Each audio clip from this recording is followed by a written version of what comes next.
The Arizona Cardinals have kicked off the 2022 NFL Draft with a trade. The Cardinals traded with the Baltimore Ravens and have received wide receiver Marquise Hollywood Brown in their third-round pick, in addition for their first-round pick.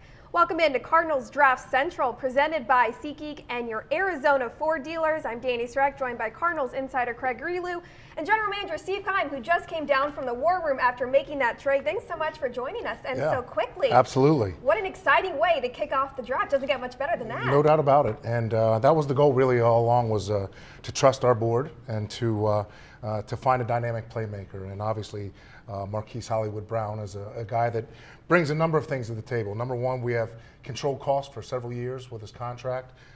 We find a guy that has obviously chemistry with Kyler Murray, our quarterback, and we have that vertical threat we've been looking for. I mean, the guy has been fantastic in Baltimore, 91 catches last year.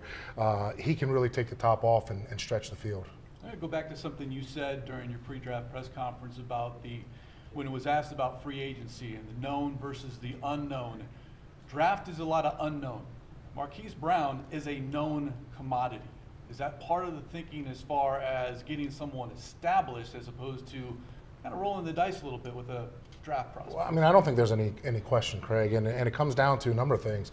Schematical fit is one, which this guy fits our scheme extremely well. Number two, his ability to stretch the field, as we talked about.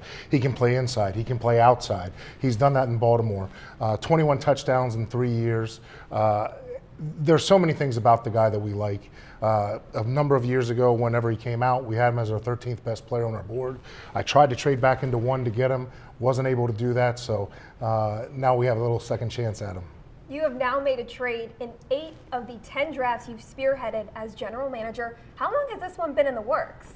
Well, you know, I mean, I don't want to get into specifics. You know, Eric DeCosta and myself have had a great relationship for a long time, but I would say over the last 24 hours, it's heated up and it was able to materialize here in the last couple hours, and really exciting for us, again, because a number of things made a lot of sense for us. You mentioned Kyler Murray and their history together at Oklahoma, 10 touchdowns, that Heisman Trophy winning season for K1.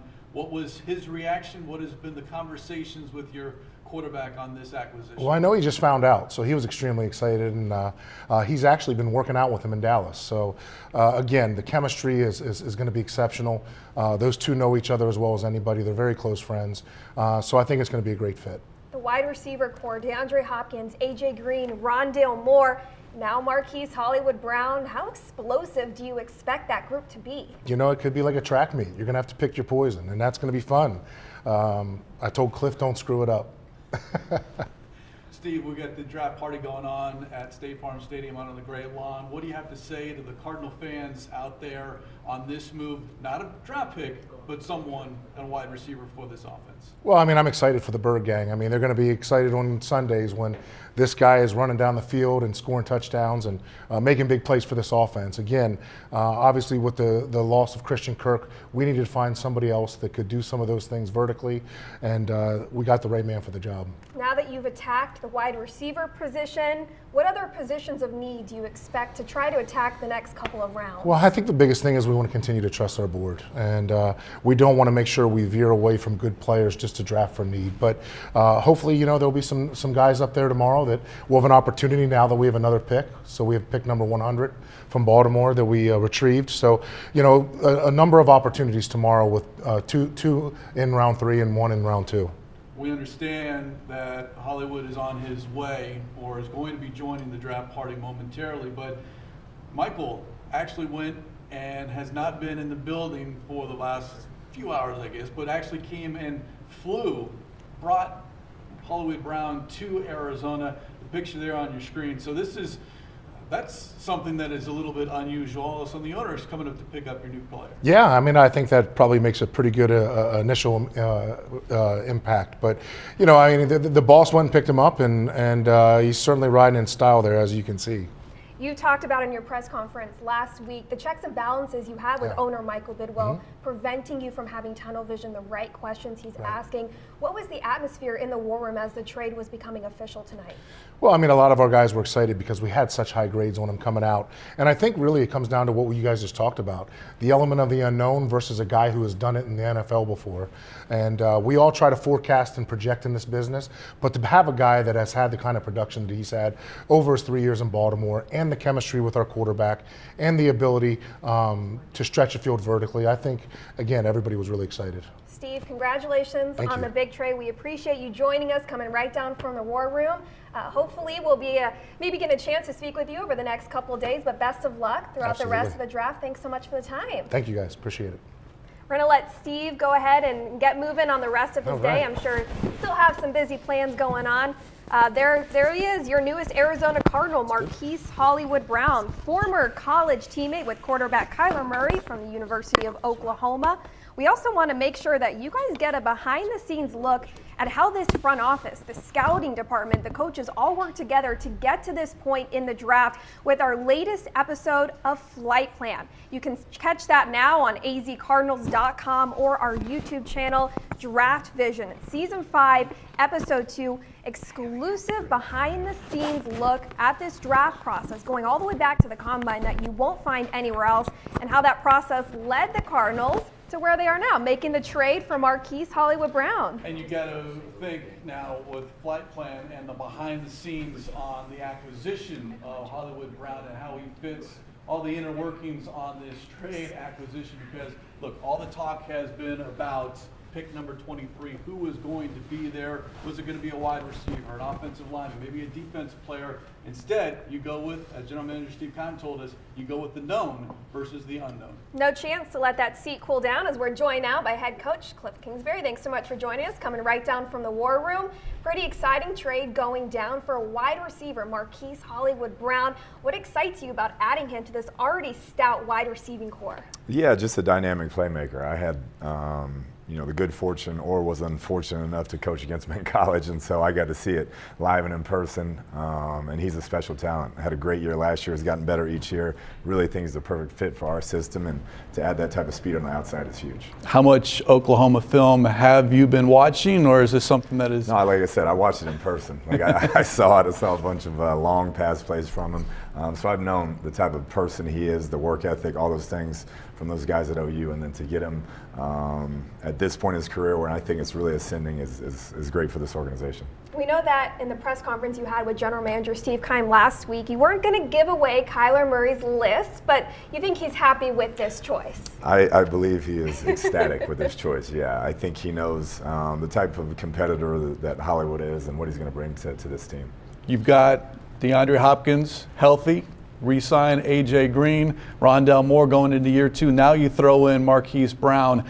The wheels spinning a little bit as far as how to get, don't forget about Zach Ertz and James Conner, how you get the ball into your playmakers' hands for an offense. Yeah, I thought that, last year when all those guys were healthy was when we were playing our best. And we lose Christian and bring in Hollywood, and I think it's going to be a great fit. So you can't have enough weapons. Kyler does a great job spreading it out, and it'll be fun to work with. Just came downstairs from the war room. What was the atmosphere like when that trade became official? Yeah, we were excited. We knew some of those top wideouts we had targeted may go early, and when that started happening, Steve had a great plan in place. Have you had a chance to either text or hear from Kyler on his reaction to this? I have not, but I know that through other people that he's ecstatic about it. So it's going to be a good night for all parties involved. So in the draft room, as you guys are now moving forward, you've covered the wide receivers at least for the time being. Where do you have your eyes set, whether that's just offense, looking at the whole team as you guys start to look ahead to those later rounds now? Yeah, Steve does a great job, obviously, positioning that board as far as the best player goes. It's not always about need, but the best player available, and there's still a lot of talent left. Obviously, losing Chandler Jones, love to add a talented pass rusher, and then you can never get enough big guys up front. So we'll see what's there as we move forward. When we had the chance to speak with Steve Keim here, he mentioned that he told you, don't screw it up as far as now all these weapons and everything. But this has got to be something that makes the job a little bit, I would think, easier considering the number of playmakers now. Yeah, it does. And like I said, last year when we were playing really good, we had all these guys healthy. And so I think that's the key. We're going to have a talented offensive group. Kyler's going into year 4, continues to get better. And so now we just got to put it all together.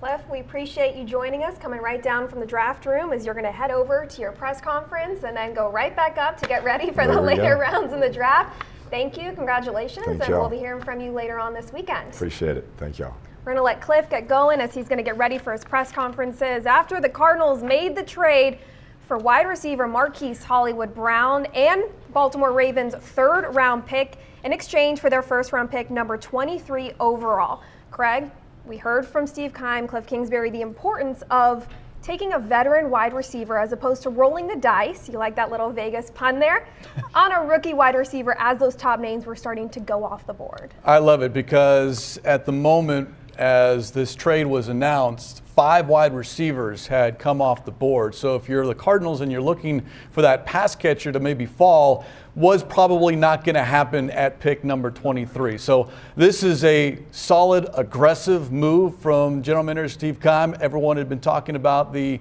lack of aggressiveness in free agency. Well, we know his history with trades, and I think this is certainly a win-win for everyone, not only for the organization, this offense, Kyler Murray now reunited with his former teammate. Excited as far as to see how all these pieces now fit together when you throw in what's that wide receiver plus the tight end position and running back. So the Cardinals no longer have the 23rd overall pick. Let's go ahead and take a look, though, at the other picks they have in this draft. So the next one, as of now, round 2, pick 55, and then round 3, 87, and they'll also have pick 100 that they just got from the Baltimore Ravens. No picks in rounds 4 or 5.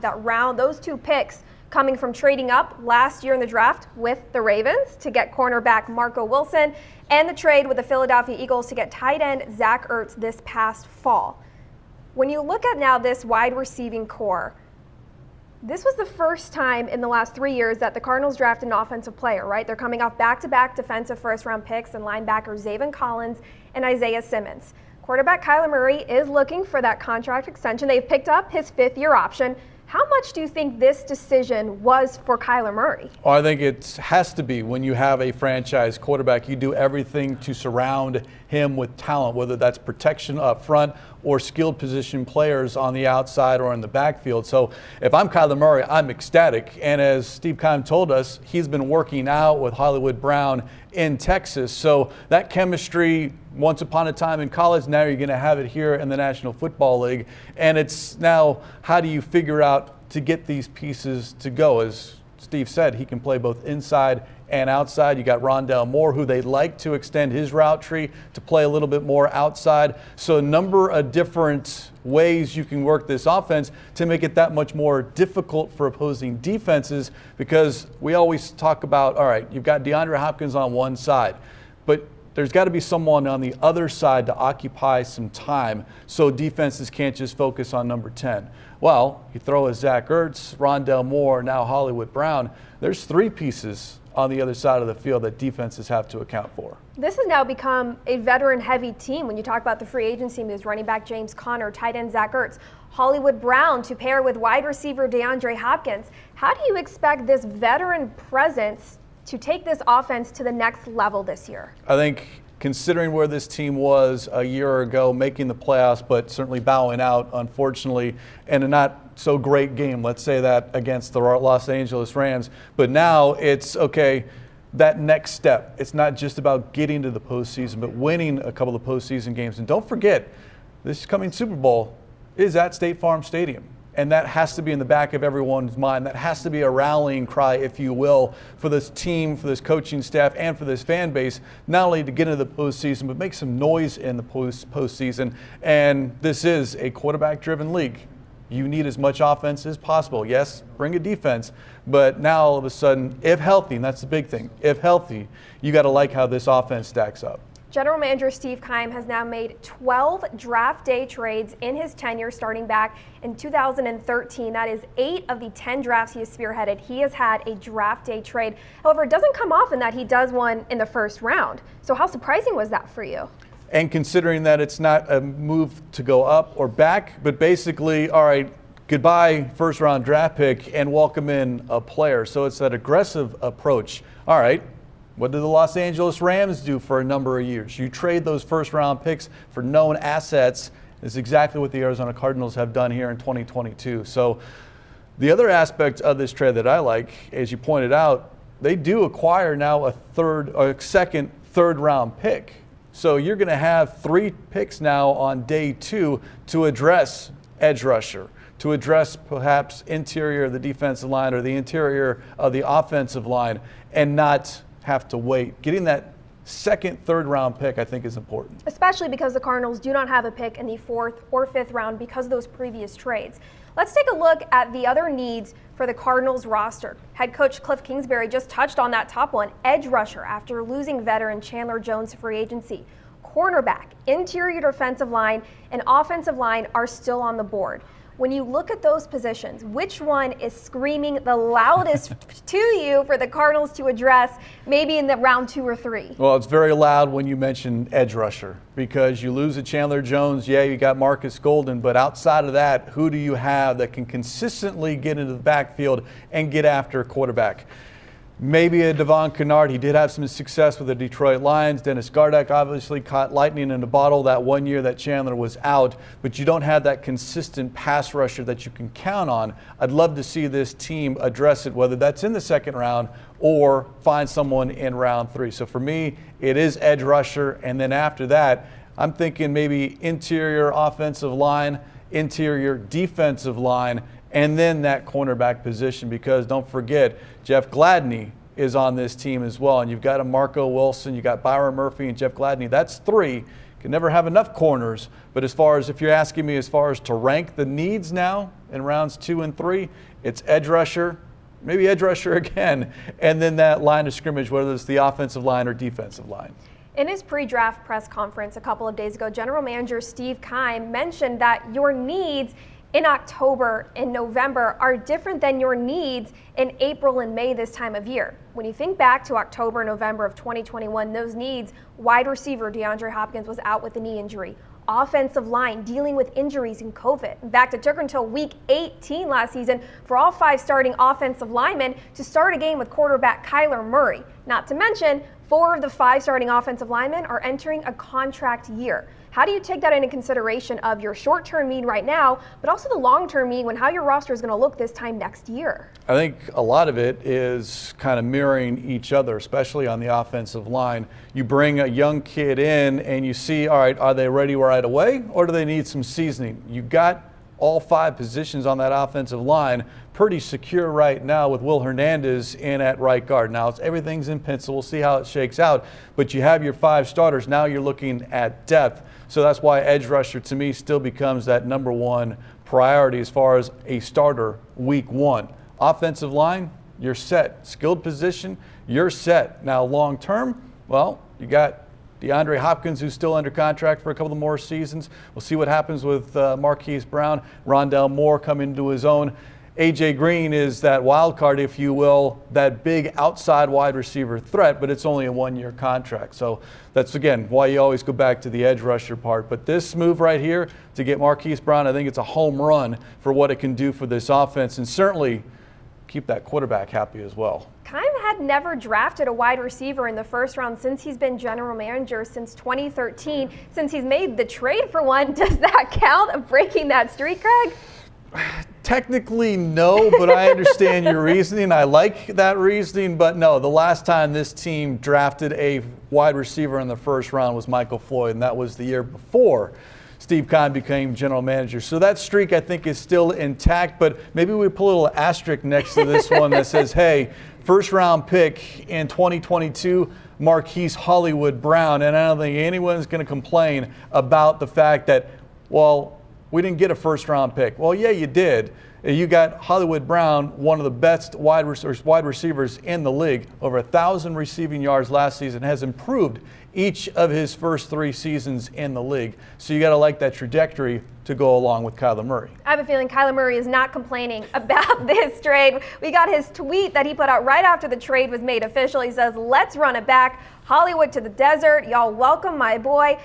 college teammates, University of Oklahoma. So that's great because you know that when he comes in and he gets going at practice, they already have that chemistry. And Steve Keim said that they're already working out together in Dallas. That is huge for a new wide receiver to already have that chemistry going with your quarterback. Well, 2 seasons together at Oklahoma, and then you look at that Heisman Trophy winning season for Kyler Murray. That year, Hollywood Brown, 75 catches, over 1,300 receiving yards, and 10 touchdowns. So almost a quarter of the touchdowns that Kyler Murray threw that season were to Hollywood Brown. So yeah, chemistry already built in, plus second year for A.J. Green, second year for Rondale Moore, and then another year with DeAndre Hopkins, second year for Zach Ertz, second year for James Conner. You're building that continuity within this offense. And that chemistry that we always say is so important between quarterback and receiver, that I think is something that is going to be instantaneous, if you will, and not take time to develop. NFC West is not an easy division to compete in. Reigning Super Bowl champions, Los Angeles Rams in this division. Seattle Seahawks might be going through a rebuilding year, might not depending on who you ask, and the San Francisco 49ers. This Cardinals offense in the last couple of days, they re-signed A.J. Green, now you add Hollywood Brown. How are the Cardinals taking those steps to get to the top of their division? Because it was close with them with the Rams last year. So how does this help them take that next step? Well, they split in the regular season, and then we know what happens in the postseason. That was very one-sided. But hey, until they're dethroned, the Los Angeles Rams are the team to beat in the NFC West. But I'd put the Arizona Cardinals right up there, specifically because of what they have done recently and then earlier today with the acquisition of Brown, because of that offense. A lot of question marks with San Francisco. You mentioned Seattle, a lot of question marks there. So I would think the Cardinals right now positioning themselves to reach the Rams and perhaps overtake the Rams, depending on how everything falls out as far as the regular season is concerned. But this offense now, you got to be able to score points. Early last season, the Cardinals scored a lot of points and then it kind of tailed off. So this is something that you hope now we don't see that tail off like we did last season. Here's a look at the draft party going on from the Great Lawn at State Farm Stadium. There is your newest Arizona Cardinal wide receiver, Marquise Hollywood Brown. He's on stage with our very own Paul Calvisi. And there's owner Michael Bidwell, who just flew him in on the plane. So you get right to it. You become an Arizona Cardinal. You get flown right to the draft party. How about that? Yeah, you don't waste any time. You got something nice, you want to show it off. So why not in front of all Cardinal fans out at State Farm Stadium? A great first probably stop on what is going to be hopefully a long journey of Hollywood Brown in Arizona. Very exciting for all those fans out there. A little unexpected, but those are the best kind of surprises when you're out there. Hey, all that pre-draft prep that you and I did, let alone the scouts upstairs, doesn't matter. We got Hollywood Brown. It matters for the later rounds, not just It's true. For the rest of the draft. It still matters, Craig. Come on now. I got you. Yes. Rounds 2 and 3, and then of course on Saturday 4 through 7. And our prep will come in handy because this is not our only show throughout the draft weekend. Day 2, rounds 2 and 3, we will have 2 30-minute shows, one before each of those picks, one before the pick in round 2 and then another in round 3, so catch us there. And then Saturday we'll have an hour-long show before those back-to-back picks in the 7th round. So while you're watching 2022 NFL draft coverage from Las Vegas on NFL Network, be sure you stay locked in with us here as well. We will hear from Marquise Brown, your newest Arizona Cardinal. We'll have more exclusive content. And on day 3, we're even going to hear the draft picks from Mexico City, where the Arizona Cardinals will play this season. A lot of exciting stuff coming on the next 2 days. And some new faces to come and wear Arizona Cardinal uniforms, draft prospects as opposed to perhaps a veteran. And maybe there's another something up the sleeve of General Manager Steve Keim. We'll have to wait and see. So go ahead and watch Flight Plan on our YouTube channel, azcardinals.com, to get a reminder of how the Cardinals got throughout this draft process. And then be sure to tune in right back here tomorrow for Cardinals Draft Central as we get you ready for day 2, rounds 2 and 3 of the draft. The draft kicks off Friday, 4 p.m. Pacific, 9 a.m. Saturday. So we'll see you bright and early. Until then, that's going to do it for Cardinals Draft Central tonight. For Craig Grialou, I'm Dani Sureck. We'll see you right back here tomorrow night.